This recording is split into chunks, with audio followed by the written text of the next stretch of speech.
Ela era invisível para a cidade, acostumada a sobreviver entre becos, papelões e silêncios. Mas naquele dia, ao encontrar um menino em perigo, decidiu agir com o que tinha, coragem e empatia. Com coragem e inteligência, ela protege o garoto. Expõe um plano cruel e confronta uma sociedade que sempre a ignorou. Se você ama boas histórias, por favor se inscreva no nosso canal e comente de onde você é. Continuamos. O sol escaldante de Recife castigava as ruas do centro da cidade naquela tarde de quinta-feira. Entre os prédios históricos e o movimento intenso dos transeuntes apressados, Yasmin Ribeiro, uma jovem de 19 anos, procurava um lugar para se abrigar do calor. Seus cabelos cacheados e ressecados pelo sol caíam sobre os ombros magros, e a pele morena trazia marcas de uma vida difícil. Há 3 anos, desde que saíra do abrigo municipal ao completar 16, Yasmin vivia nas ruas, sobrevivendo de pequenos bicos, da ajuda ocasional de comerciantes e da sua incrível habilidade de se adaptar às situações mais adversas. Naquele dia, após ajudar a descarregar caixas no mercado de São José em troca de algumas moedas e um sanduíche, Yasmin dirigiu-se ao seu refúgio temporário, uma construção abandonada no antigo bairro do Recife. O local, um prédio histórico em processo de reforma, interrompido por problemas burocráticos, oferecia proteção das chuvas e um canto seguro para dormir, longe dos perigos que a noite trazia para quem não tinha teto. Enquanto caminhava, observava as vitrines de lojas que jamais poderia frequentar. Parou em frente a uma loja de eletrônicos, onde vários televisores exibiam o mesmo canal de notícias. O rosto de um homem bem vestido, de meia idade, aparecia na tela. Yasmin reconheceu Eduardo Albuquerque, dono da maior construtora do Nordeste e figura constante nos noticiários sobre economia e política.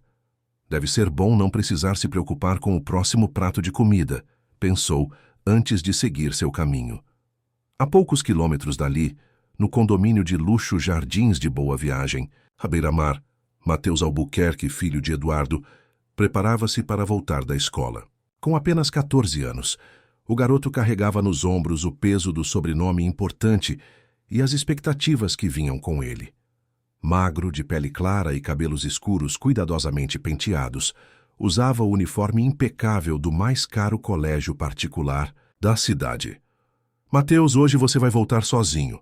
Tenho compromissos inadiáveis, disse Cristina Meireles Albuquerque, sua madrasta, sem desviar os olhos do celular enquanto digitava freneticamente. O motorista está de folga, mas você já sabe o caminho do ônibus, não é? Seu pai só volta de São Paulo amanhã. Mas nunca volto sozinho, respondeu o menino, estranhando o pedido incomum. Já está na idade de ter mais independência, cortou Cristina com um sorriso que não chegava aos olhos. Vai ser bom para você. Relutante, Matheus pegou sua mochila e saiu. A relação com a madrasta nunca fora das melhores, mas nos últimos meses ela parecia cada vez mais distante, sempre ao telefone, sempre com compromissos inadiáveis.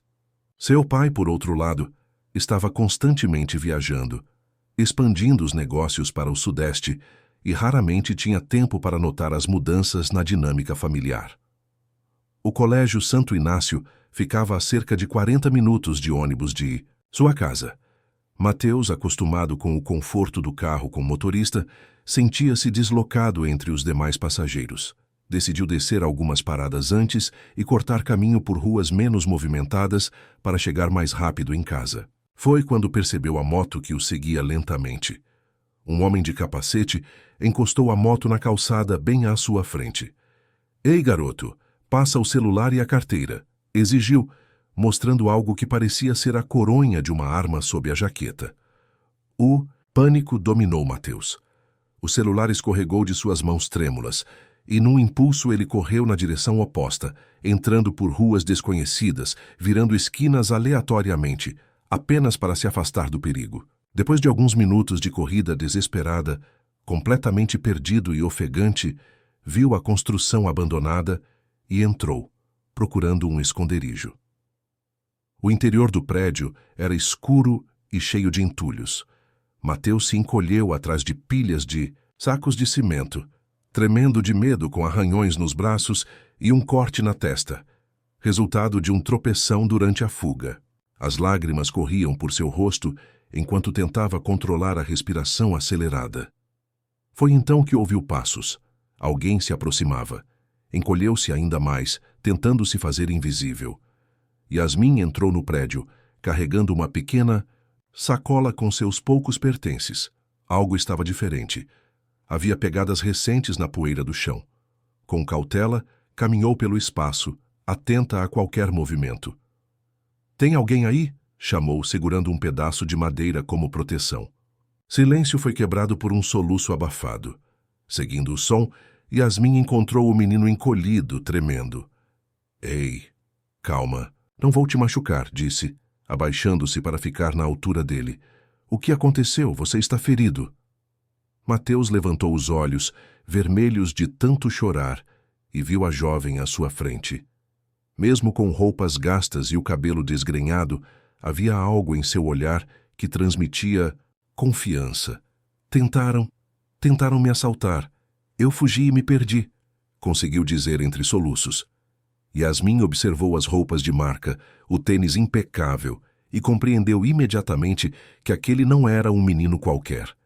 Sua presença ali, naquela parte da cidade, era no mínimo inusitada. "Você está longe de casa, né?" perguntou, já imaginando a resposta.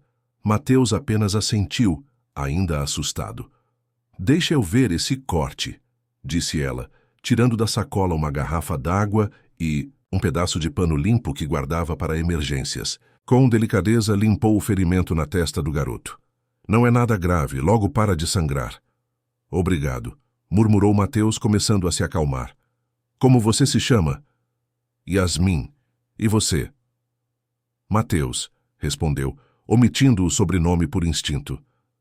"Bem, Mateus, parece que você teve um dia difícil. Está com fome?"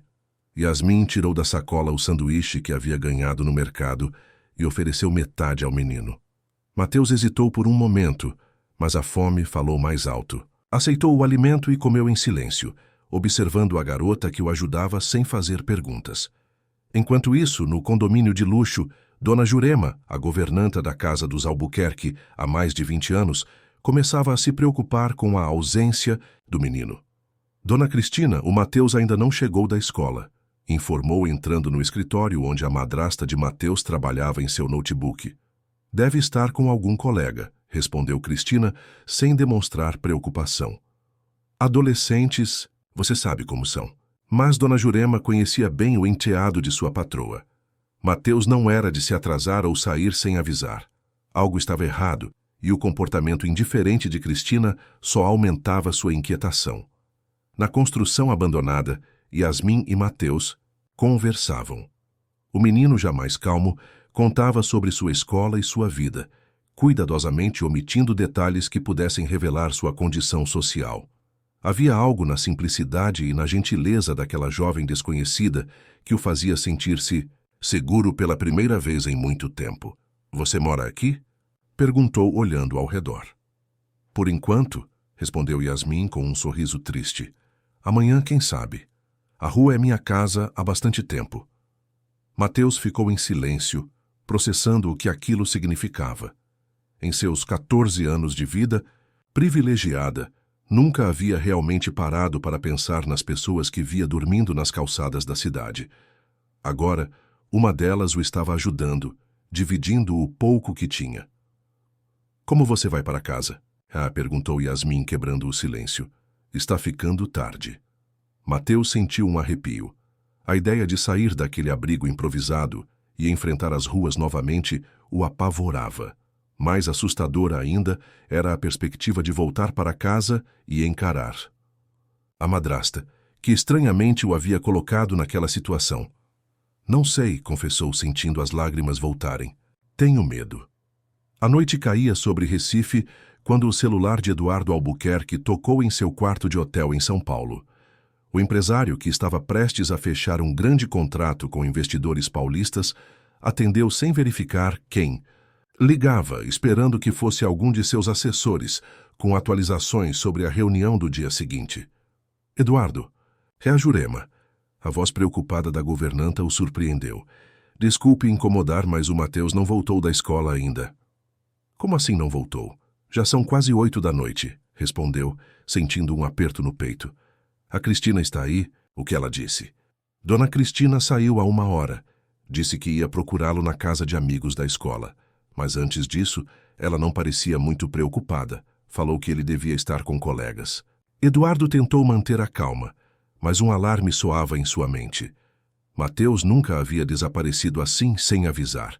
Era um menino responsável, especialmente depois da partida de sua mãe, 5 anos atrás.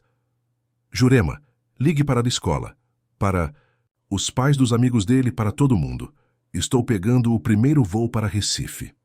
Enquanto isso, na construção abandonada, Yasmin improvisava um colchão com papelões para que Mateus pudesse descansar. O menino, ainda assustado, alternava entre momentos de silêncio e de desabafo. Acho que minha madrasta não gosta de mim, confessou fitando o teto descascado. Ela está diferente nos últimos meses, sempre no celular, sempre saindo, e hoje ela praticamente me obrigou a voltar sozinho. Nunca tinha feito isso antes. Yasmin escutava atentamente sentada ao lado dele. Algo na história não soava. Bem, mas ela preferiu não alarmar ainda mais o garoto. Às vezes, os adultos estão passando por coisas que não entendemos, comentou, tentando ser justa. Mas é estranho mesmo, principalmente se nunca tinha acontecido antes. Semana passada eu ouvi uma conversa dela, continuou Mateus, como se precisasse colocar para fora algo que o incomodava. Ela estava falando baixo no telefone, tarde da noite. Disse algo como, está tudo preparado para a quinta e depois que recebermos, nunca mais precisaremos nos preocupar. Um arrepio percorreu a espinha de Yasmin. Quinta-feira era hoje, e o menino quase havia sido assaltado, após ser colocado em uma situação incomum pela madrasta. Mateus, você acha que sua madrasta poderia ter algo a ver com o que aconteceu hoje? O garoto ficou em silêncio por alguns instantes, como se a ideia fosse absurda demais para ser considerada. Mas então seus olhos se arregalaram com uma súbita compreensão. O homem da moto, ele não parecia surpreso em me ver sozinho. Era como se soubesse que eu estaria lá. Os dois se entreolharam, uma suspeita terrível formando-se em suas mentes. Na casa dos Albuquerque, Cristina retornava de sua suposta busca por Mateus. Seu rosto demonstrava preocupação, mas seus olhos traíam uma frieza calculista. Nenhum sinal dele nos lugares que visitei, informou a Jurema, que estava ao telefone com uma das mães de amigos do menino. Já acionou a polícia? O senhor. Eduardo pediu para esperar mais 1 hora antes de registrar a ocorrência, respondeu a governanta, desligando o telefone. Ele está tentando embarcar no primeiro voo para cá. Cristina assentiu, mas assim que Jurema deixou a sala, pegou o celular e discou rapidamente. Deu errado, sussurrou ao atender. O moleque fugiu. Não, eu não sei onde ele está. Eduardo, já está voltando. Precisamos nos acalmar e pensar no próximo passo. No aeroporto de Congonhas, Eduardo conseguiu uma vaga no último voo para Recife. Enquanto esperava o embarque, ligou para seu amigo de longa data, o delegado Iberê Gomes. Iberê, preciso de sua ajuda. Mateus desapareceu. Desde quando? Já registrou ocorrência? Desde hoje à tarde. Ainda não, queria falar com você primeiro. Estou voltando para Recife agora. Vou pessoalmente à sua casa assim que você chegar. Vamos encontrá-lo, Eduardo. Na construção abandonada, Yasmin e Mateus tentavam entender o que estava acontecendo. A jovem encontrou uma pequena televisão descartada em um dos cômodos e, para sua surpresa, ainda funcionava quando conectada a uma tomada exposta na parede. Talvez tenha algo nos noticiários, sugeriu sintonizando em um canal local. E lá estava, a foto de Mateus e a notícia de seu desaparecimento. O apresentador informava que o filho do empresário Eduardo Albuquerque não havia retornado da escola e que a família estava desesperada. Albuquerque, você é filho do Eduardo Albuquerque?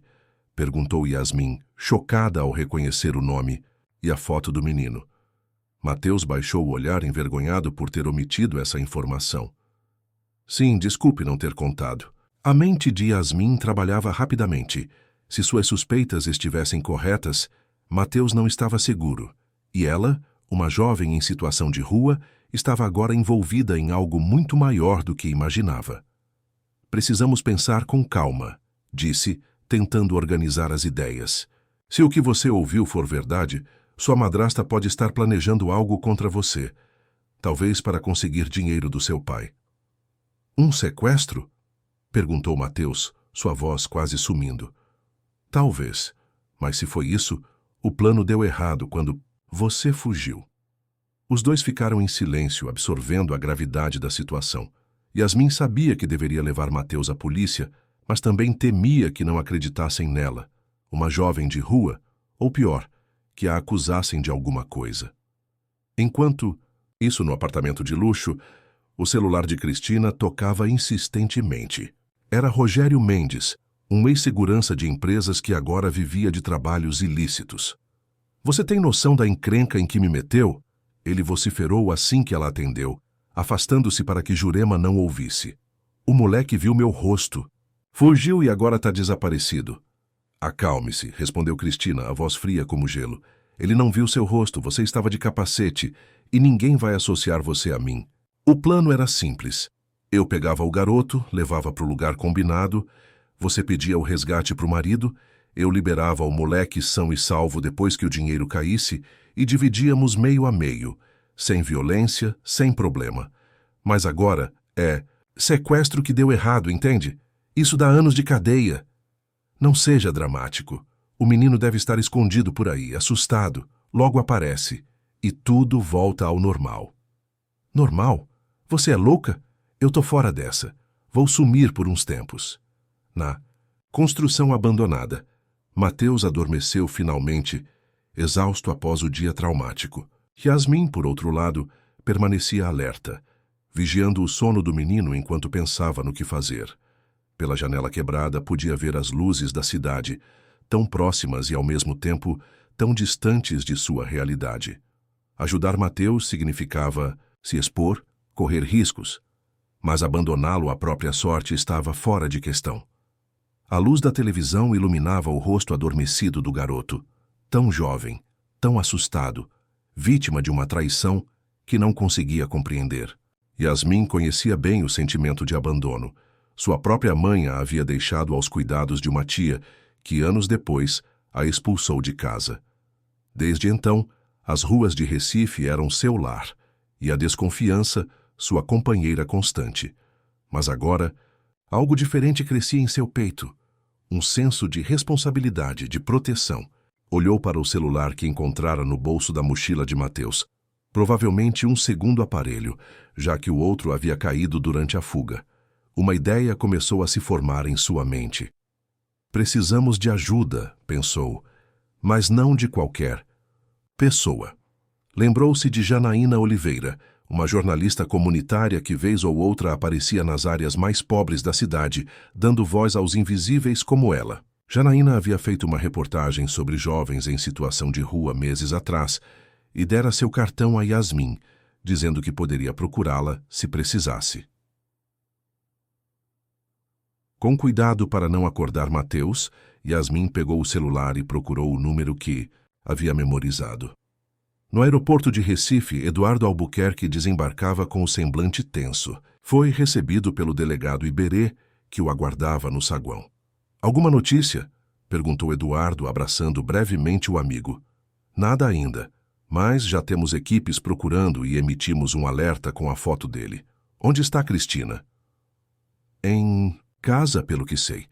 Jurema disse que ela saiu para procurar Mateus em casas de amigos, mas não encontrou nada. Iberê assentiu, seu olhar analítico registrando cada detalhe da conversa. Vamos para sua casa agora. Preciso fazer algumas perguntas, entender a rotina do menino, os últimos acontecimentos. No caminho para o luxuoso condomínio à beira-mar, Eduardo não conseguia afastar a sensação de que algo muito errado estava acontecendo. Mateus nunca havia dado problemas. Era um garoto tranquilo, especialmente desde a trágica partida de sua mãe, em um acidente de carro. E Cristina? Perguntou Iberê, interrompendo seus pensamentos. Como tem sido o relacionamento dela com Mateus? Eduardo hesitou. Seu casamento com Cristina, 2 anos após ficar viúvo, havia sido mais uma questão de conveniência do que de amor. Ela era eficiente e inteligente, cuidava bem da casa e parecia se dar bem com Mateus, mas havia algo distante nela, algo que ele nunca conseguira realmente compreender. Normal, eu acho. Eles não são muito próximos, mas se respeitam, respondeu, percebendo que na verdade não tinha certeza. Suas constantes viagens o mantinham afastado da dinâmica familiar por longos períodos. Iberê assentiu, sem comentar. Anos de experiência. Policial o haviam ensinado a ouvir mais do que falar. Ao chegar ao condomínio, Eduardo sentiu o peso da incerteza cair sobre seus ombros. Onde estaria seu filho agora? Estaria seguro? E por que não conseguia afastar a sensação de que havia algo de muito estranho no comportamento de Cristina? O amanhecer encontrou Yasmin e Mateus ainda na construção abandonada. O menino havia passado a noite agitada, acordando várias vezes com pesadelos. Yasmin, por sua vez, mal conseguira fechar os olhos, dividida entre a vigilância e o planejamento do que fariam a seguir. "Bom dia", disse ela ao perceber que Mateus finalmente despertava. "Como está se sentindo?" O garoto esfregou os olhos, ainda desorientado. "Achei que tudo tinha sido um pesadelo", murmurou, olhando ao redor e confirmando que sua realidade continuava alterada. "Precisamos conversar", disse Yasmin, sentando-se ao lado dele. "E estive pensando a noite toda. Vou te ajudar a voltar para casa, mas antes precisamos garantir que você estará seguro." "Como?" "Conheço uma jornalista que pode nos ajudar, Janaína Oliveira. Ela faz reportagens sobre questões sociais e tem contatos na polícia. Enviei uma mensagem para ela ontem à noite com seu celular explicando a situação. Ela quer nos encontrar." Mateus assentiu inseguro. "Você acha mesmo que minha madrasta, que ela tentaria me machucar?" Yasmin suspirou, escolhendo as palavras. "Com cuidado." "Não sei exatamente o que ela planejava, Mateus, mas as coincidências são muitas. Você nunca volta sozinho. Ela insiste justamente hoje. Você quase é assaltado. E aquela conversa que você ouviu?" "Meu pai", Mateus lembrou-se subitamente. "Ele deve estar desesperado. Vi no noticiário que ele voltou de São Paulo ontem à noite, mas não podemos simplesmente aparecer sem entender o que está acontecendo. Se sua madrasta está envolvida, precisamos de provas." "Que tipo de provas?" Yasmin mostrou o celular de Mateus. "Estive pensando, e se você gravasse tudo o que sabe, seu depoimento, suas suspeitas, os detalhes da conversa que ouviu, podemos enviar para Janaína e para a polícia." O menino refletiu, por alguns instantes. "E se ninguém acreditar, sou só um garoto." "É por isso que precisamos da Janaína. Ela tem credibilidade, contatos, e eu estarei com você." Mateus olhou para Yasmin com admiração. Em menos de 24 horas, aquela jovem, que vivia nas ruas, havia se transformado em sua protetora, sua confidente. "Vamos fazer isso", decidiu, com uma determinação que surpreendeu a si mesmo. Enquanto isso, na mansão dos Albuquerque, o clima era de tensão. Eduardo, que não dormira a noite toda, estava sentado na sala de estar com o delegado Iberê e 2 investigadores. Cristina, vestida impecavelmente como sempre, servia café com mãos ligeiramente trêmulas. "Recapitulando", disse Iberê, consultando suas anotações. "Mateus saiu da escola ontem à tarde por volta das 15h30. Normalmente ele voltaria com o motorista, mas ontem, excepcionalmente, você pediu que ele viesse sozinho de ônibus." "Correto, Sr. Albuquerque." Cristina assentiu. "Precisei resolver alguns assuntos pessoais e o motorista estava de folga. Achei que seria bom para Mateus ter um pouco mais de independência." "E esses assuntos pessoais eram..." "Uma consulta médica", respondeu rapidamente. "Questões femininas, sabe como é." Iberê fez uma anotação. "Poderia informar o nome do médico e o horário da consulta? Precisamos verificar todos os detalhes." Uma leve hesitação. "Claro, doutora Márcia Vasconcelos, às 16 horas, na clínica dela no bairro de Boa Vista." E quando percebeu que Mateus não havia chegado em casa? Por volta das 17h30. Achei que ele poderia estar com algum colega, então liguei para alguns pais. Quando não o encontrei, saí para procurá-lo. Sozinha? Sim, pensei que poderia estar em algum shopping ou lanchonete perto de casa. Eduardo. Observava a esposa com crescente desconfiança. Algo em sua narrativa soava ensaiado demais. Cristina, interrompeu ele, por que não me ligou imediatamente quando percebeu que Mateus estava atrasado? Você sabe como ele é responsável, nunca faria isso. Não quis te preocupar, Eduardo. Você estava fechando aquele contrato importante. Pensei que poderia resolver sozinha. O delegado Iberê fez mais algumas perguntas e então pediu para falar com Eduardo em particular. Os dois foram para o escritório. O que acha? Perguntou Eduardo assim que fecharam a porta. Há inconsistências no relato dela, respondeu Iberê, franco como sempre.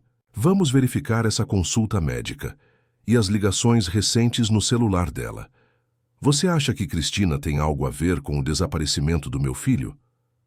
Ainda é cedo para afirmar, mas não podemos descartar nenhuma possibilidade. Eduardo, você e Cristina têm algum problema financeiro? Alguma dívida, algum investimento que deu errado? Eduardo balançou a cabeça. De forma alguma. Os negócios vão muito bem, especialmente com a expansão para São Paulo. E o relacionamento entre vocês? Um silêncio pesado.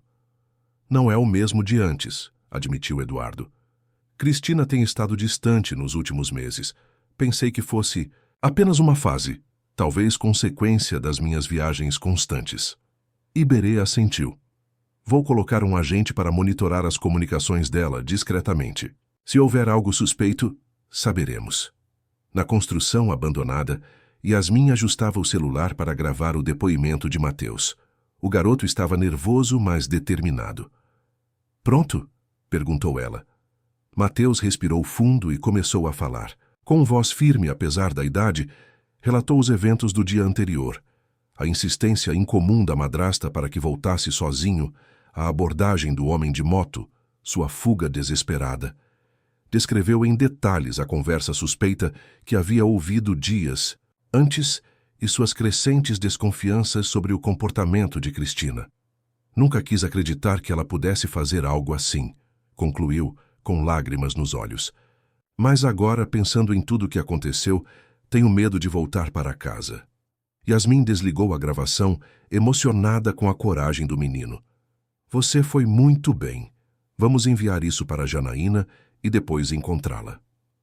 Usando o celular de Mateus, Yasmin enviou o vídeo para a jornalista e combinou um encontro em uma padaria próxima ao centro da cidade, um local público e seguro. Na Delegacia Central de Recife, o investigador Paulo Mendes recebia uma ligação de Janaína Oliveira.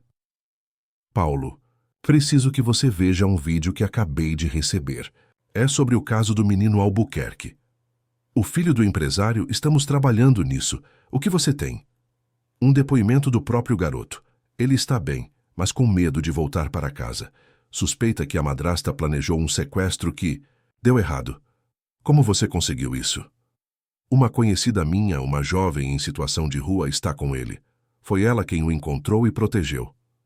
Envie o vídeo imediatamente. E onde eles estão agora? Vou me encontrar com eles em 1 hora.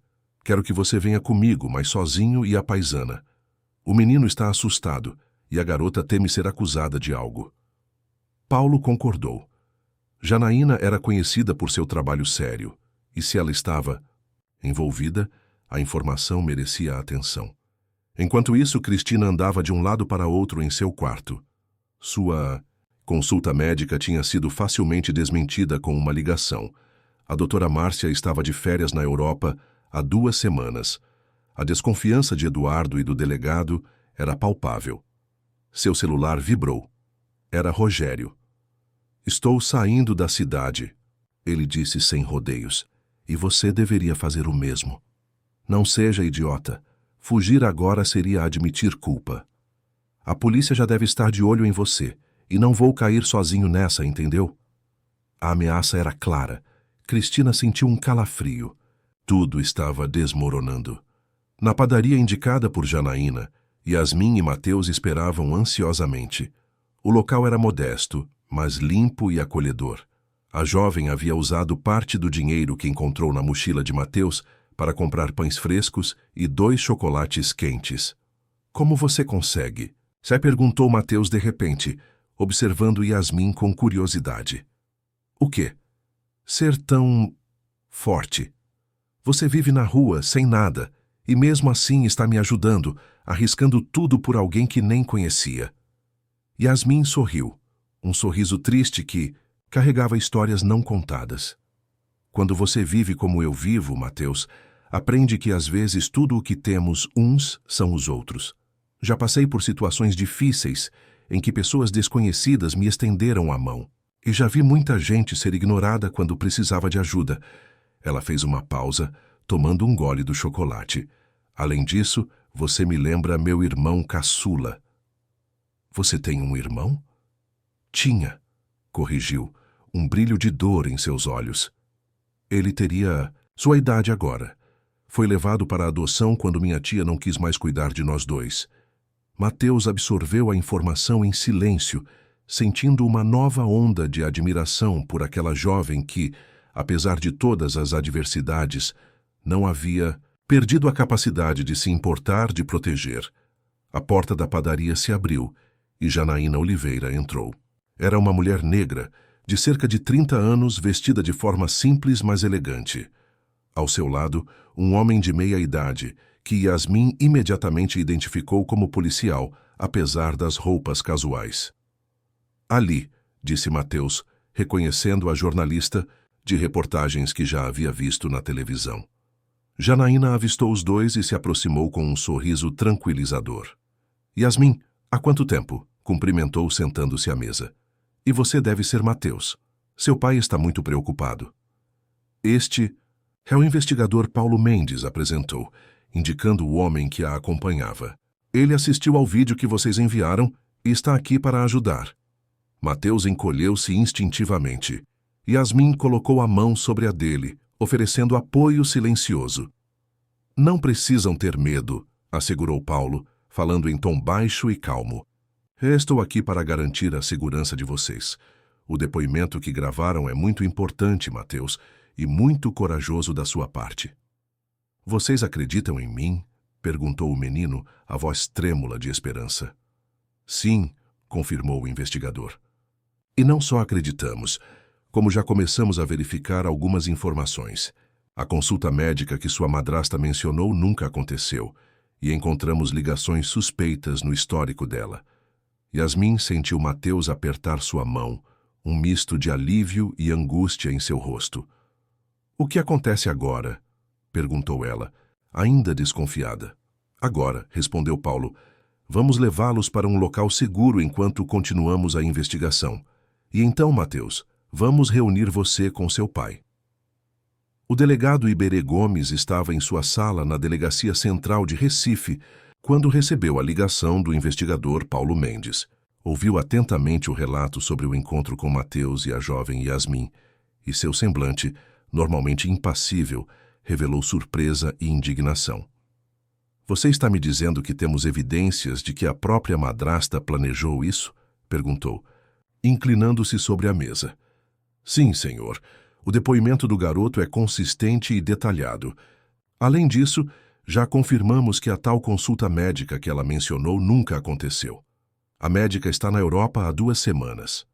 E o celular dela? A equipe técnica detectou várias ligações nos últimos dias para um número registrado, em nome de Rogério Mendes, ex-segurança com passagem pela polícia por extorsão. E mais, uma transferência bancária de R$50 mil foi feita da conta pessoal dela para uma conta offshore há 3 dias. Iberê respirou fundo, processando as informações. Onde estão o menino e a garota agora? Na casa da jornalista Janaína Oliveira. Achei melhor não trazê-los para a delegacia ainda.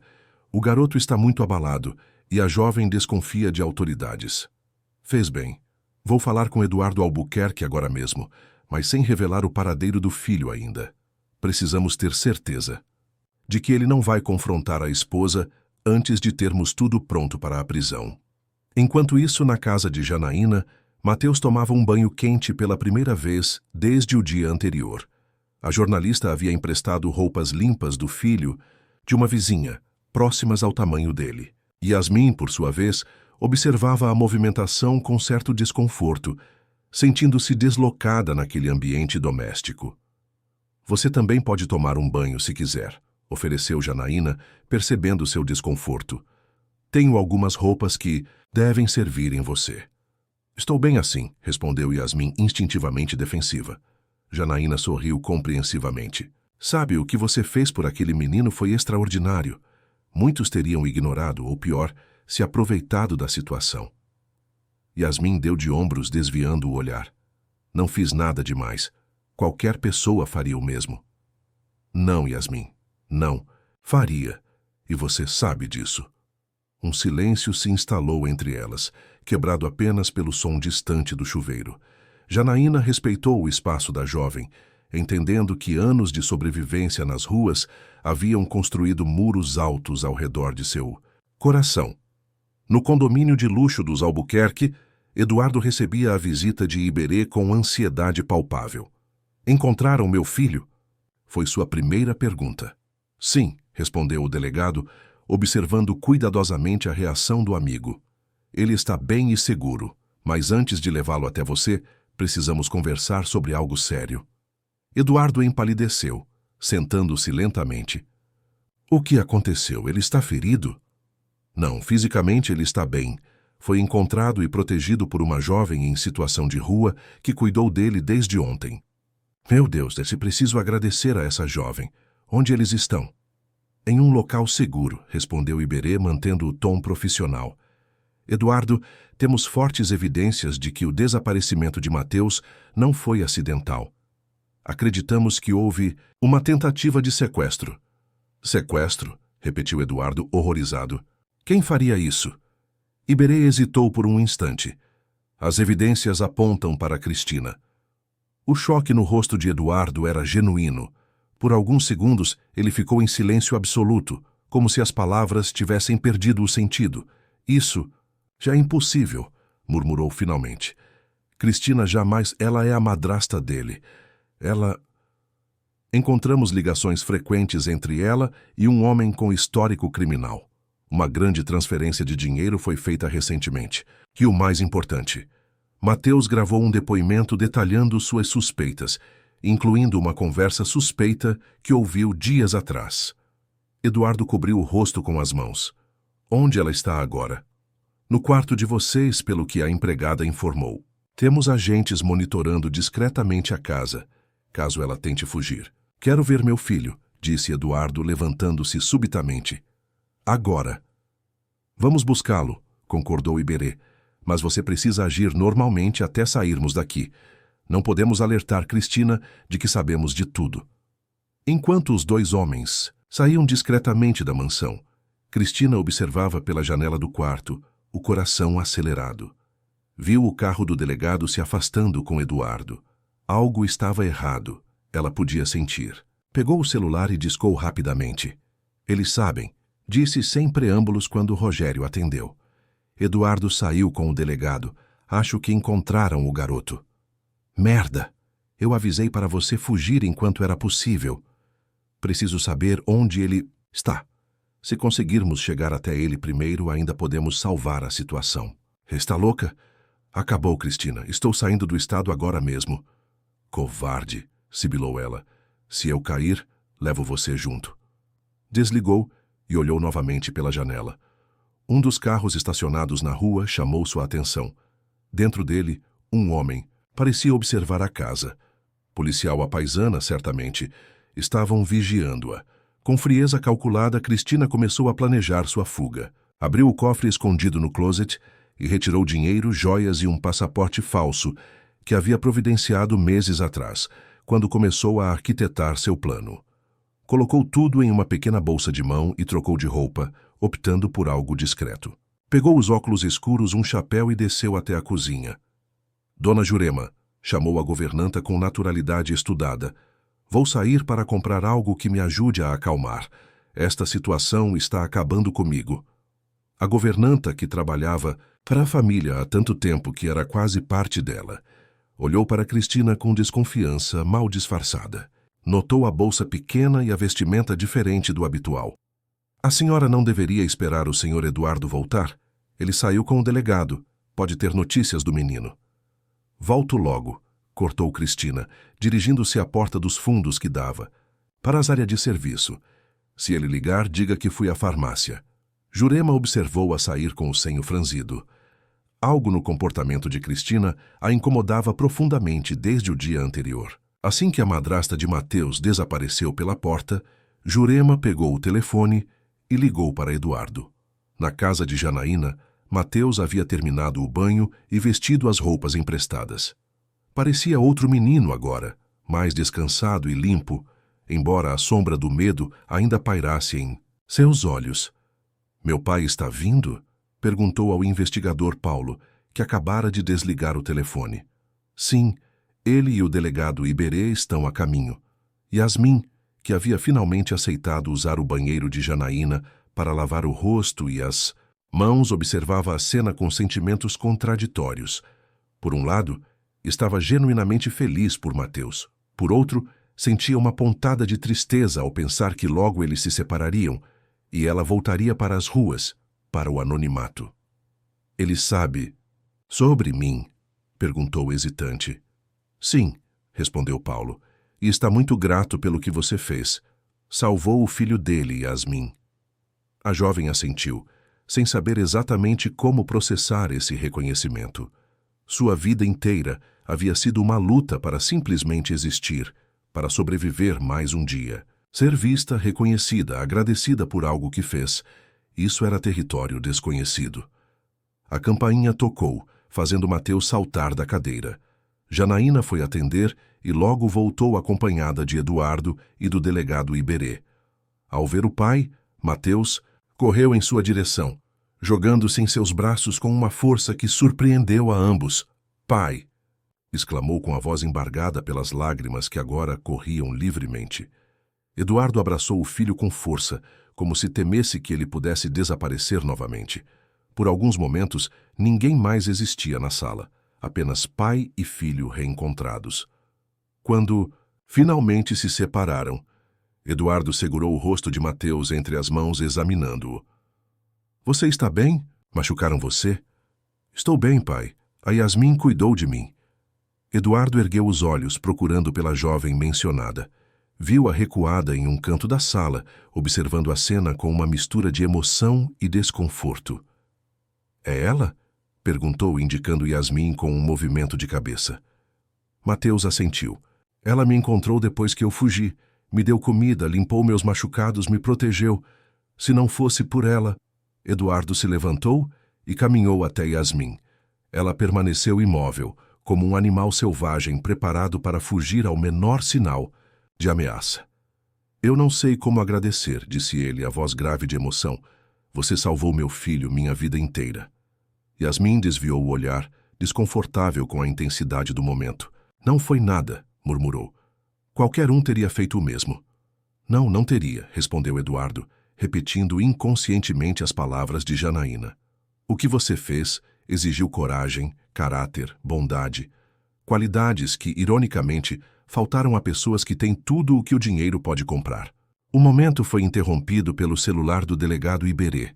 Ele atendeu rapidamente, seu rosto endurecendo à medida que ouvia. "Merda", murmurou ao desligar. Cristina fugiu. Saiu pelos fundos da casa antes que pudéssemos reforçar a vigilância. "Como? Assim fugiu?" exclamou Eduardo incrédulo. Jurema ligou dizendo que ela saiu com uma pequena bolsa, alegando que ia à farmácia, mas o agente que estava de vigia não a viu. Ela deve ter usado algum caminho alternativo. O delegado se voltou para o investigador Paulo. "Emita um alerta para todas as barreiras da cidade, rodoviárias, aeroporto.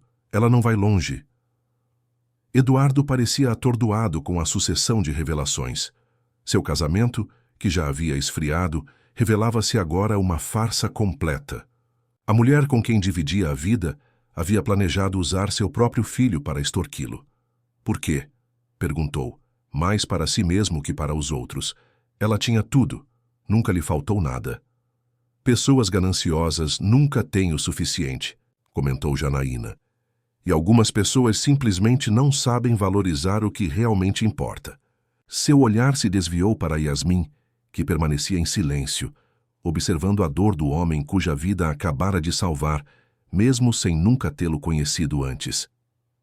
As horas seguintes transcorreram em um turbilhão de acontecimentos. A polícia havia montado barreiras nas principais saídas de Recife, e o rosto de Cristina circulava entre as autoridades do aeroporto e das rodoviárias. No apartamento do delegado Iberê, que serviu como abrigo temporário, Eduardo, Mateus e Yasmin aguardavam notícias. A jovem, ainda desconfortável com a situação, mantinha-se em um canto da sala, observando pai e filho conversarem em voz baixa. A intimidade e o carinho entre eles despertava nela sentimentos contraditórios: alegria por Mateus, nostalgia por uma família que nunca teve e uma crescente inquietação sobre seu próprio futuro. Você deve estar cansada, disse Eduardo, aproximando-se de Yasmin após perceber seu isolamento. Gostaria de descansar em um dos quartos? Estou bem, respondeu automaticamente. Anos nas ruas haviam ensinado Yasmin a nunca demonstrar vulnerabilidade. Eduardo assentiu, respeitando seu espaço. Sabe, Mateus me contou tudo. Como você o encontrou, como dividiu sua comida, como o protegeu mesmo sem me conhecer, sem saber quem eu era. Yasmin encolheu os ombros. Ele precisava de ajuda. A maioria das pessoas teria ignorado, ou pior, se aproveitado da situação. Um garoto rico, sozinho, assustado. Eduardo fez uma pausa, buscando as palavras certas.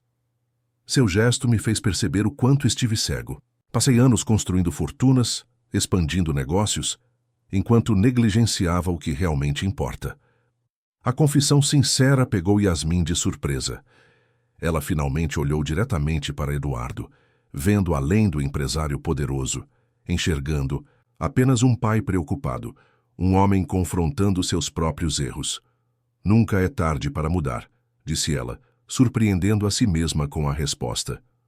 O delegado Iberê entrou na sala, interrompendo a conversa. Seu semblante sério denunciava que as notícias não eram boas. Ainda nada? Perguntou Eduardo. Conseguimos rastrear o carro que ela pegou ao sair do condomínio, um táxi. O motorista a deixou na rodoviária, mas ela não comprou passagem. Provavelmente usou um veículo particular ou transporte alternativo para sair da cidade.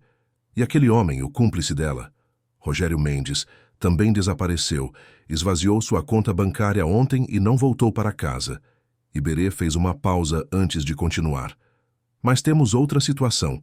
Recebemos uma ligação no telefone fixo da sua casa. A pessoa desligou sem se identificar, mas deixou um recado com Jurema para você ligar para um número específico. Eduardo franziu o senho. Você acha que é ela? Provavelmente.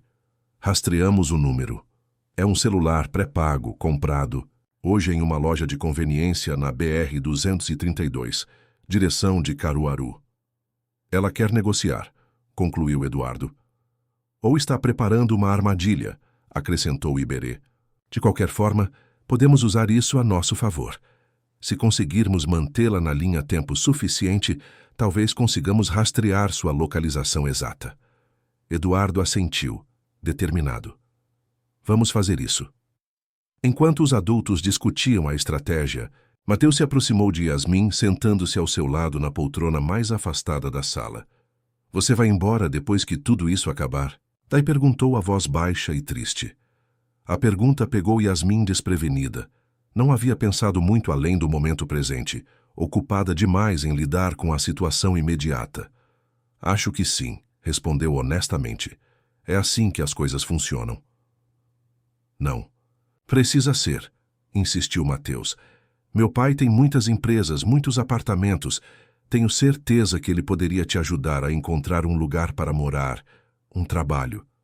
Yasmin sorriu com ternura diante da inocência do garoto. Não é tão simples, Mateus. Seu pai mal me conhece. E eu não estou acostumada a depender dos outros. Mas você salvou minha vida. E além disso, Mateus hesitou, mordendo o lábio inferior. Eu gostaria que você ficasse por perto.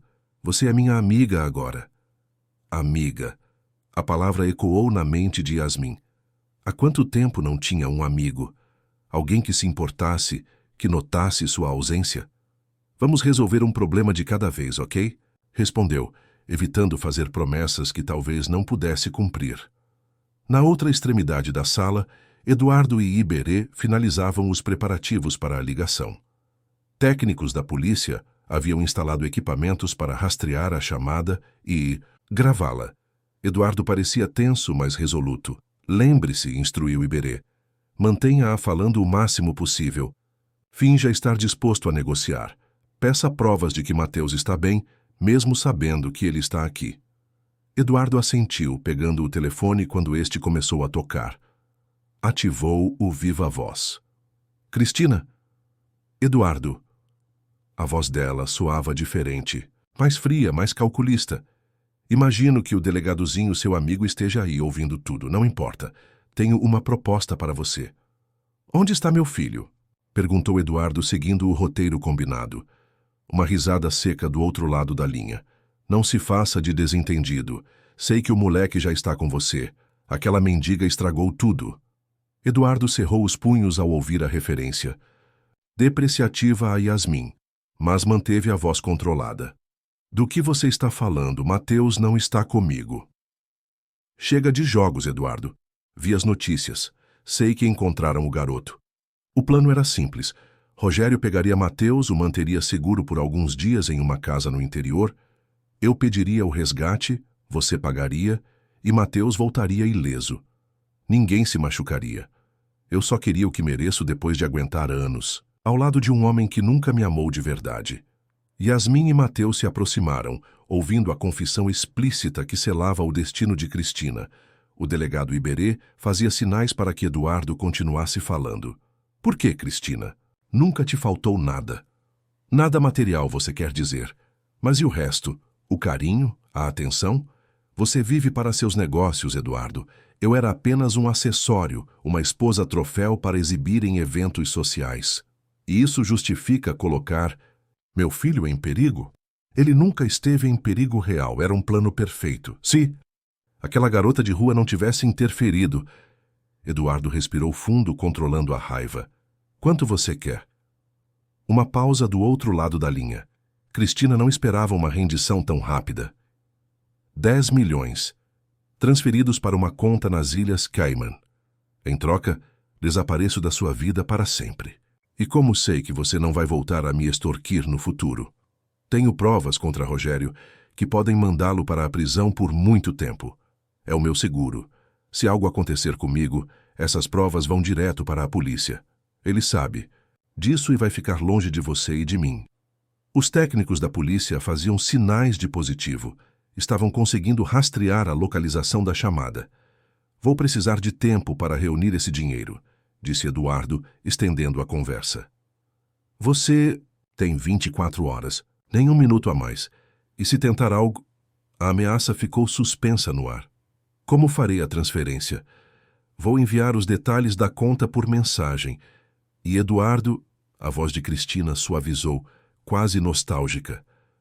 Se você tivesse me dado metade da atenção que dá aos seus negócios, nada disso teria acontecido. A ligação foi encerrada. Iberê imediatamente se comunicou com sua equipe. Conseguimos. Ela está em um posto de gasolina na BR-232, cerca de 40 quilômetros depois de Caruaru, direção Arcoverde. Equipes táticas já estão a caminho. Eduardo desabou em uma cadeira, o rosto nas mãos. 5 anos casado com ela, e eu nunca a conheci de verdade. Yasmin observava a cena, sentindo uma estranha empatia por aquele homem que, apesar de toda a sua riqueza, havia sido traído da forma mais cruel possível. Olhou para Mateus, que parecia igualmente abalado pelas palavras da madrasta. Ela nunca... Gostou de mim, não é? Perguntou o menino mais como constatação do que pergunta. Eduardo se aproximou do filho, abraçando-o. Algumas pessoas não sabem amar, Mateus. O problema é delas, não nosso. Iberê recebeu outra ligação e seu rosto se iluminou. Acabaram de prender Cristina. Ela estava tentando pegar um ônibus clandestino para o interior da Bahia. Um suspiro. Coletivo de alívio preencheu a sala. Mateus abraçou o pai com mais força, e até Yasmin permitiu-se um pequeno sorriso. A tempestade finalmente parecia estar passando. Horas mais tarde, com Cristina e Rogério presos e prestando depoimento, Eduardo, Mateus e Yasmin puderam finalmente voltar para a mansão dos Albuquerque. Dona Jurema os recebeu com lágrimas de alegria e uma mesa farta de comida caseira. "Achei que vocês estariam com fome", disse a governanta, abraçando Mateus como se fosse seu próprio neto. Yasmin observava tudo com fascínio e desconforto. Aquele mundo de abundância e conforto parecia pertencer a outra dimensão, tão distante de sua realidade nas ruas de Recife. "Venha, Yasmin", chamou Mateus, puxando-a pela mão. "Você precisa experimentar o bolo de chocolate da Dona Jurema. É o melhor do mundo." Relutante, ela se juntou à mesa. Eduardo notou seu desconforto e tentou deixá-la mais à vontade. "Minha casa é sua casa, Yasmin. Sem você, não sei o que teria acontecido com Mateus. Provavelmente ele teria encontrado outro lugar para se esconder", respondeu ela, minimizando seu papel. "Não", interveio Mateus sério. "Eu estava apavorado, perdido. Você me acolheu quando eu mais precisava." Yasmin não soube como responder. Tantos anos nas ruas a haviam ensinado a desconfiar, a se proteger, a nunca baixar a guarda. Mas algo naquele menino e em seu pai, talvez a gratidão sincera, talvez a vulnerabilidade que demonstravam, começava a romper as barreiras que ela havia construído ao redor de seu coração. Após a refeição, Eduardo pediu para falar, com Yasmin em particular. Levou-a até seu escritório, um cômodo elegante com vista para o mar de Boa Viagem. "Yasmin, quero te fazer uma proposta", começou ele, indicando uma poltrona para que ela se sentasse. "Não é caridade, é gratidão. E também é uma oportunidade se você quiser vê-la assim." A jovem permaneceu em silêncio, defensiva. "Tenho um apartamento vazio no centro da cidade, perto da universidade. Era um investimento, mas está parado. Há anos. Gostaria que você o considerasse seu lar pelo tempo que quiser." Yasmin arregalou os olhos, incapaz de esconder a surpresa. "Eu não posso aceitar isso." "Pode sim, e há mais. Minha empresa tem um programa de jovem aprendiz. Se você tiver interesse, há uma vaga disponível. Você poderia trabalhar meio período e estudar no outro." "Por quê?" perguntou ela, genuinamente confusa. "Você nem me conhece." Eduardo sorriu, um sorriso cansado, mas sincero. "Conheço o suficiente. Vi como você protegeu meu filho, como dividiu o pouco que tinha, como se arriscou por um estranho. Isso me diz tudo o que preciso saber sobre seu caráter. O resto podemos descobrir com o tempo." Yasmin baixou o olhar, lutando contra as lágrimas, que ameaçavam cair. Ninguém nunca havia apostado nela daquela forma, oferecido uma chance sem exigir algo em troca. "E se eu não quiser?" perguntou, testando. "Então você sai daqui com minha eterna gratidão e o número do meu telefone, caso mude de ideia. Sem pressão, sem obrigação. A escolha é sua, Yasmin. Sempre será." A liberdade daquela escolha era quase tão assustadora quanto a proposta em si. Yasmin respirou fundo, tentando organizar seus pensamentos. "Posso pensar sobre isso?"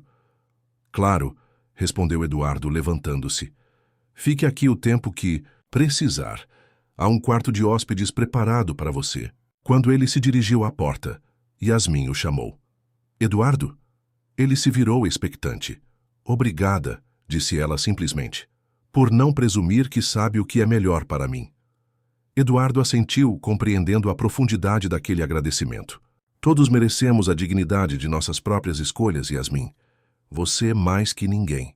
Quando ele saiu, Yasmin permaneceu sentada, olhando pela janela o oceano que se estendia até o horizonte.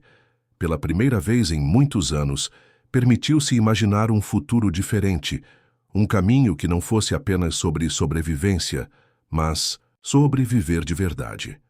6 meses se passaram desde os eventos que transformaram para sempre as vidas de Yasmin, Mateus e Eduardo.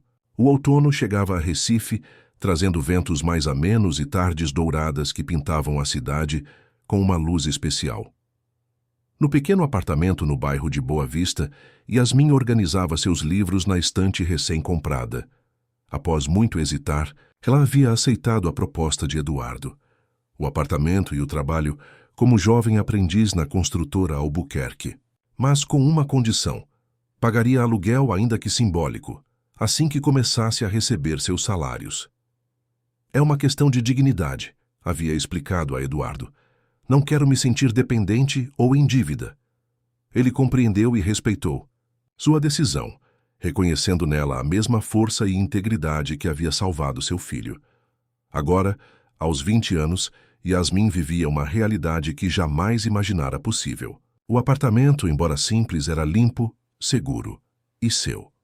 As paredes, antes brancas e impessoais, agora exibiam fotografias e um pequeno mural com recortes de jornal, incluindo a reportagem de Janaína Oliveira sobre jovens em situação de rua que havia ganhado um prêmio regional de jornalismo.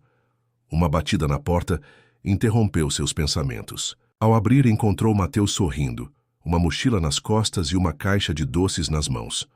"Trouxe os brigadeiros que você gosta", anunciou o garoto entrando sem cerimônia, "e os livros que você pediu emprestados." Nos últimos meses, uma amizade improvável havia florescido entre eles.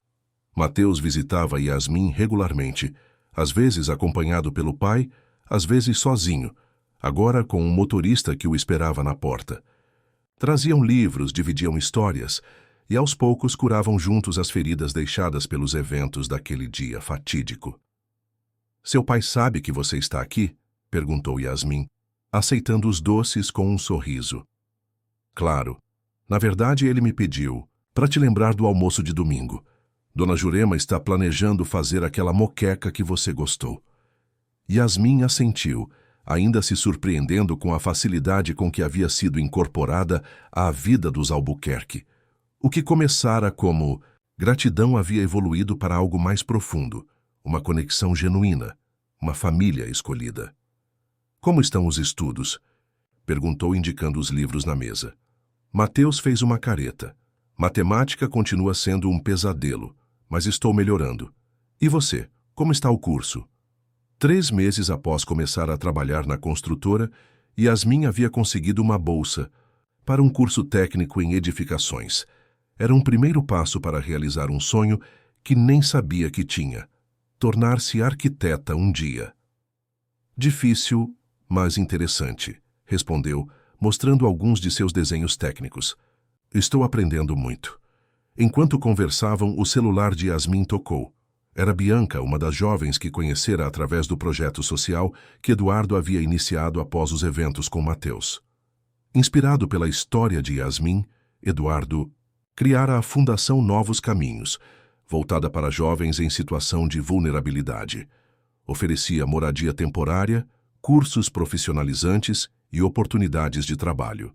Yasmin, com sua experiência pessoal, tornara-se uma espécie de mentora para muitos dos participantes. "Oi, Bia, tudo bem?" atendeu, fazendo sinal para que Mateus esperasse. "Sim, claro que posso ajudar com o currículo. Passa aqui amanhã à tarde. Ótimo, até lá." Ao desligar, notou Mateus observando-a com um sorriso. "O que foi?" nos perguntou intrigada. "Nada. Só estava pensando em como você mudou. Antes tão desconfiada, agora ajudando todo mundo." Yasmin deu de ombros, ligeiramente envergonhada. "Não, é nada demais. Só estou retribuindo o que recebi. É mais que isso, e você sabe. Pai disse que você tem um dom para conectar com esses jovens. Eles confiam. Em você de um jeito que não confiam nos outros voluntários." "Talvez porque eu já estive no lugar deles", refletiu Yasmin. "Sei como é sentir que ninguém se importa, que você é invisível." O comentário pairou no ar por alguns instantes, carregado de memórias que, embora dolorosas, haviam moldado quem Yasmin era hoje. "Vamos mudar de assunto", sugeriu ela, quebrando o silêncio. "Como estão as coisas em casa? Seu pai ainda está viajando muito?" "Menos que antes", respondeu. Mateus abrindo a caixa de brigadeiros e oferecendo um a Yasmin. "Ele realmente mudou depois de... você sabe. Redefiniu prioridades, como ele mesmo diz." Era verdade. Eduardo Albuquerque, Antes conhecido apenas por seus empreendimentos bem-sucedidos, agora dividia seu tempo entre os negócios e projetos sociais. A fundação ocupava uma parte significativa de sua agenda, e ele fazia questão de participar ativamente, não apenas como financiador. O caso de Cristina e Rogério havia sido concluído há 2 meses. Ambos foram condenados por tentativa de extorsão, com o agravante do envolvimento de um menor. A sentença de Cristina, especialmente, havia sido severa devido à quebra de confiança e ao planejamento meticuloso do crime. Ele parece mais leve, continuou Mateus, escolhendo cuidadosamente as palavras. Mesmo com tudo o que aconteceu, como se tivesse encontrado um propósito maior que apenas ganhar dinheiro. Yasmin assentiu, compreendendo. Ela própria havia presenciado essa transformação. O Eduardo que conhecera naquela primeira noite na delegacia, um homem poderoso, mas visivelmente perdido em meio à traição e ao medo, era muito diferente do homem que agora visitava regularmente seu apartamento, sempre trazendo novas ideias para a fundação, sempre interessado em sua opinião. As pessoas podem mudar quando confrontadas com o que realmente importa, comentou. Como você mudou, observou Mateus. Como todos nós mudamos, corrigiu ela com um sorriso. A tarde avançou enquanto os dois conversavam sobre livros, filmes, sonhos futuros. Mateus agora falava em estudar direito, inspirado pelo trabalho do delegado Iberê, que se tornara uma presença constante em sua vida. Yasmin compartilhava seus projetos para a Faculdade de Arquitetura, mostrando esboços de espaços comunitários que gostaria de criar um dia. Preciso ir, disse Mateus finalmente, olhando para o relógio. Tenho aula de reforço em 1 hora. O motorista está esperando? Sim, mas hoje é o seu Antônio. Ele é legal, sempre me conta histórias do tempo em que era pescador. Yasmin sorriu, feliz em ver como Mateus havia amadurecido. O menino assustado que encontrara naquela construção abandonada agora dava lugar a um adolescente sensível e atento, que tratava com respeito e interesse pessoas de todas as origens sociais. Após a partida de Mateus, Yasmin voltou à tarefa de organizar seus livros. Entre eles, encontrou um caderno antigo que guardava como tesouro, seu diário dos tempos de rua.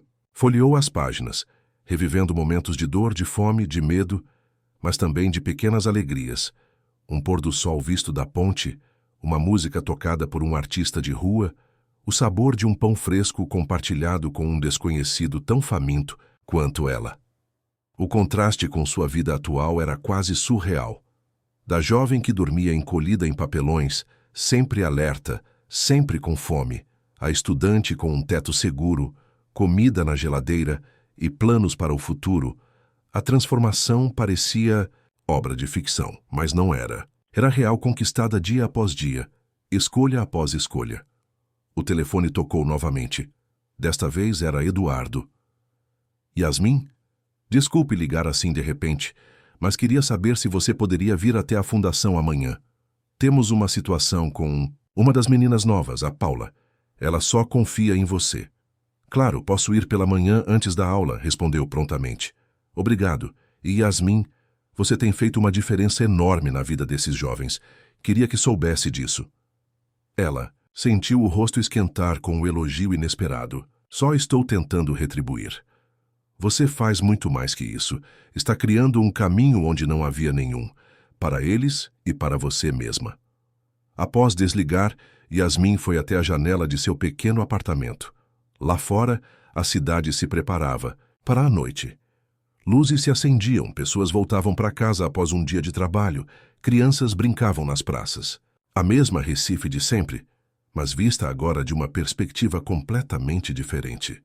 Pensou em todos os invisíveis que ainda perambulavam por aquelas ruas, os que, como ela há pouco tempo, existiam nas sombras, sobrevivendo um dia de cada vez. Quantos talentos perdidos, quantas histórias interrompidas, quantos sonhos abandonados antes mesmo de serem sonhados. A fundação era apenas um começo, ela sabia. Um grão de areia em uma praia de desigualdades. Mas era um começo real, tangível. E ela, Yasmin, antes apenas mais uma estatística anônima, agora tinha voz, tinha Poder para mudar realidades, começando pela sua própria. No domingo seguinte, a casa dos Albuquerque recebia convidados para o almoço que se tornara uma tradição mensal. Além de Yasmin, estavam presentes Janaína e sua filha Clara, os Cintintintos, delegado Iberê e sua esposa Solange, e 3 jovens da fundação que haviam sido recentemente selecionados para estágios em empresas parceiras. Dona Jurema, orgulhosa de sua moqueca, observava com satisfação os pratos sendo esvaziados e os elogios multiplicados. À cabeceira da mesa, Eduardo conduzia uma conversa animada sobre os novos projetos da construtora. Um conjunto habitacional popular desenvolvido em parceria com o governo estadual. O diferencial é que não será apenas mais um amontoado de prédios idênticos, explicava ele entusiasmado. Terá espaços comunitários, áreas verdes, biblioteca, um lugar onde as pessoas possam realmente construir uma comunidade. E adivinha quem está ajudando com o projeto das áreas comuns? Acrescentou Mateus, olhando para Yasmin com um sorriso cúmplice.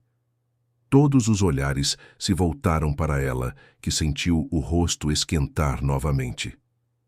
É só uma consultoria pequena, esclareceu, minimizando sua participação. Estou compartilhando algumas ideias baseadas nas necessidades reais das pessoas. Não seja modesta, interveio Eduardo. Suas sugestões revolucionaram completamente o projeto. Os arquitetos ficaram impressionados com sua visão prática e humana dos espaços. Janaína ergueu sua taça em um brinde. A Yasmin, que nos ensina que os melhores projetos são aqueles que consideram as pessoas reais que vão habitá-los. Todos brindaram, enquanto Yasmin tentava esconder o embaraço por ser o centro das atenções.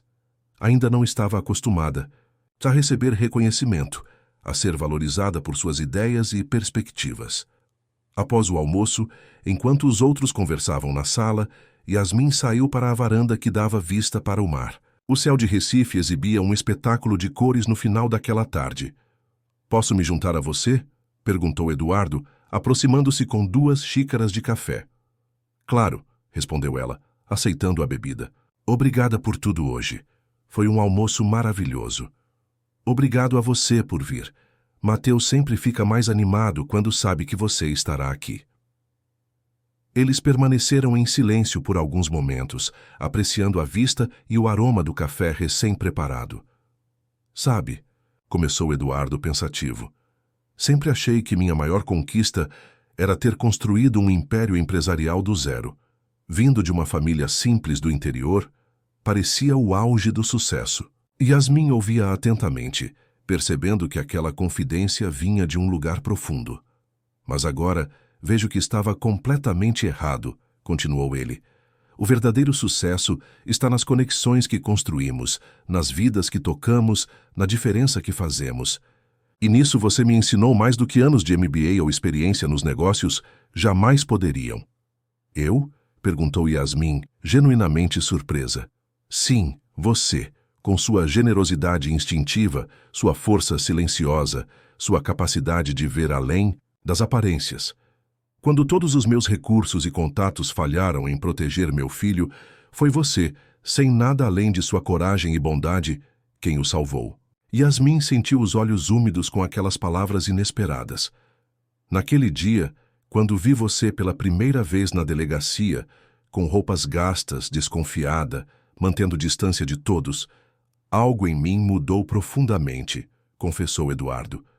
"Percebi que havia passado minha vida inteira valorizando as coisas erradas, medindo sucesso pelos padrões errados." "Todos cometemos erros", disse Yasmin suavemente. "O importante é aprender com eles. E estou aprendendo, todos os dias." Eduardo fez uma pausa, como se escolhesse cuidadosamente as próximas palavras. "Yasmin, você já pensou no que quer fazer depois de terminar seus estudos?" A pergunta pegou-a de surpresa. "Bem, sonho em me formar em arquitetura um dia. Trabalhar em projetos que realmente façam diferença na vida das pessoas." "E você vai conseguir", afirmou ele com convicção. Mas estava pensando em algo mais específico. A fundação está crescendo e precisamos de alguém para coordenar os novos projetos habitacionais. Alguém que entenda as necessidades reais das comunidades, que tenha visão técnica, mas também humana. Yasmin piscou, processando lentamente o que estava sendo proposto. Você está me oferecendo um emprego? Estou oferecendo uma parceria. Não agora, mas quando você se sentir pronta. Sem pressão, sem prazo, a porta estará aberta. Por quê? Perguntou ela, ainda acostumada a questionar motivações, a procurar armadilhas escondidas. Eduardo sorriu, compreendendo sua desconfiança. Porque você enxerga o que eu nunca conseguiria ver sozinho. Porque você transforma teorias em soluções práticas e principalmente porque você nunca jamais deixa alguém para trás. Aquelas palavras tocaram Yasmin profundamente. Pela primeira vez em sua vida, suas experiências difíceis não eram vistas como desvantagens, mas como uma forma única e valiosa de conhecimento. Vou pensar sobre isso, respondeu honestamente. É tudo o que peço, disse Eduardo levantando-se. Agora vamos voltar para dentro. Mateus quer mostrar a todos aquele projeto de ciências que você o ajudou a desenvolver. Enquanto caminhavam de volta para a sala, Yasmin refletia sobre o estranho e maravilhoso caminho que a vida havia traçado. Da menina abandonada nas ruas à jovem com um futuro promissor à sua frente, cada passo, cada escolha, cada gesto de bondade, recebido ou oferecido, havia sido importante. A sala estava cheia de risadas e conversas animadas. Mateus, no centro, explicava entusiasticamente seu projeto sobre sustentabilidade urbana. Os jovens da fundação participavam ativamente, oferecendo sugestões baseadas em suas próprias experiências nas comunidades. Janaína tomava notas para uma possível reportagem. O delegado Iberê e sua esposa comentavam sobre políticas públicas que poderiam apoiar iniciativas semelhantes. Era um microcosmo do mundo que Yasmin sonhava ajudar a construir, um lugar onde diferentes experiências e conhecimentos se complementavam, onde ninguém era invisível, onde cada pessoa tinha valor e voz. Olhando para aquelas pessoas reunidas, Yasmin soube que havia encontrado mais que um teto, mais que um trabalho, mais que uma oportunidade. Havia encontrado seu lugar no mundo, seu propósito. E tudo começara com um simples gesto de bondade em um dia aparentemente comum, quando escolheu estender a mão para um menino assustado, provando que às vezes são aqueles que têm menos que demonstram a maior generosidade. Em meio àquela sala repleta de afeto e possibilidades, Yasmin finalmente compreendeu a verdade que Eduardo havia mencionado. A verdadeira riqueza não podia ser medida em contas bancárias ou posses materiais, mas sim em conexões humanas, em vidas transformadas, em corações abertos. E nessa medida, ela, que um dia não tinha nada, descobriu-se imensamente rica. Fim da história. Queridos ouvintes, esperamos que a história de Yasmin e Mateus tenha tocado seus corações. Essa narrativa nos lembra que a verdadeira riqueza está no caráter e na bondade que demonstramos, mesmo quando a vida nos dá tão pouco. Para mais histórias emocionantes como esta, preparamos uma playlist especial que vocês podem encontrar clicando no link à esquerda da tela.